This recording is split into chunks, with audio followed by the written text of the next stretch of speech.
Hello and welcome to CATEX-TV. I am Tom Bailey. It's 4:30 PM in London, 11:30 Eastern Time and 12:30 in Bermuda for today, the last CATEX-TV broadcast of 2009. Today in history, today in 1879, Edison gave the first public demonstration of his incandescent lamp. Today in 1907, for the first time, a ball dropped in Times Square to signal the arrival of the new year.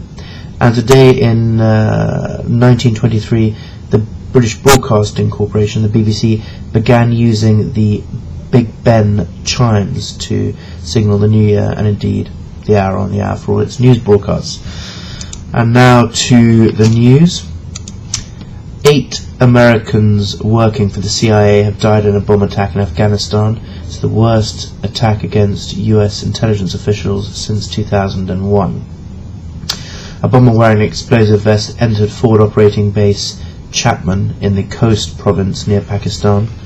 A Taliban spokesman said one of its members who was working for the Afghan army carried out the attack. In a separate incident, 4 Canadian soldiers and a journalist died in a roadside bomb attack in Kandahar. It was the worst fatal incident affecting Canadians in Afghanistan for more than 2 years.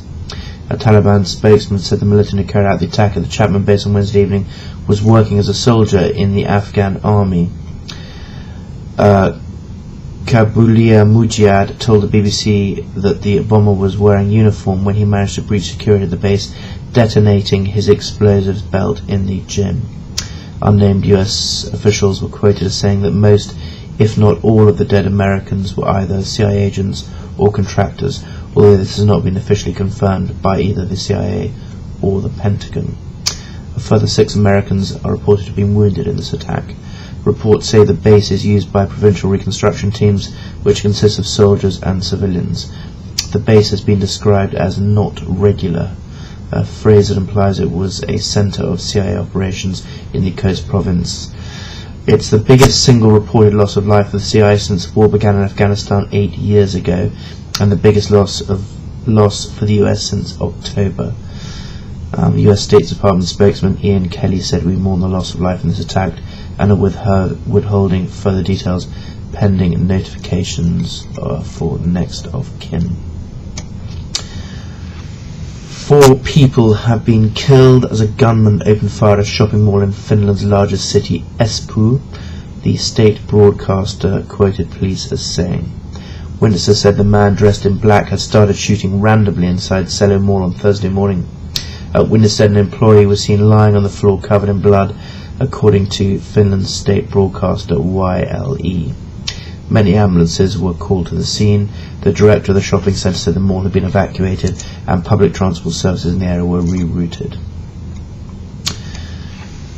An Israeli airliner nearly collided with an Air France KLM codeshare plane over Belgrade on Monday because of a mistake by the crew of the French jet, according to Serbian aviation authorities. The Air France Airbus A318 and the El Al Israel Airlines Boeing 777 missed each other by some 1,000 feet after the French plane did not observe instructions from air traffic control. This was from a statement statement from Serbia's Civil Offence Directorate, quoted by the Beta news agency. The statement said the French crew correctly repeated instructions to descend to 35,000 feet, but for still unknown reasons continued to descend the plane below the requested and approved altitude above Belgrade. It said that a timely intervention by an air traffic controller stopped the descent of the French plane and prevented a collision with the Israeli jet. The Israeli flight was carrying 120 passengers from Tel Aviv to New York, while the Air France plane was flying from Paris to Sofia. That's all on that particular story. It's rather a slow news day today, as one would expect at the end of the year and the holiday season. But a final story which can hopefully cheer up what has been a pretty grim year in many aspects for the world economy and for things like climate change and various conflicts. According to a survey carried out by Batchelor's Cuppa Soup Company, they've asked their customers what are the things that make them happy. And it seems that the things that make us all happy in life are the small pleasures. So top of the list was a good night's sleep. Second was finding some forgotten cash in your pocket. The top 10 also includes things like crying with laughter, having a lion, making someone smile, laughing at things that happened in the past. And it goes on through to the 50th in the list is popping bubble wrap.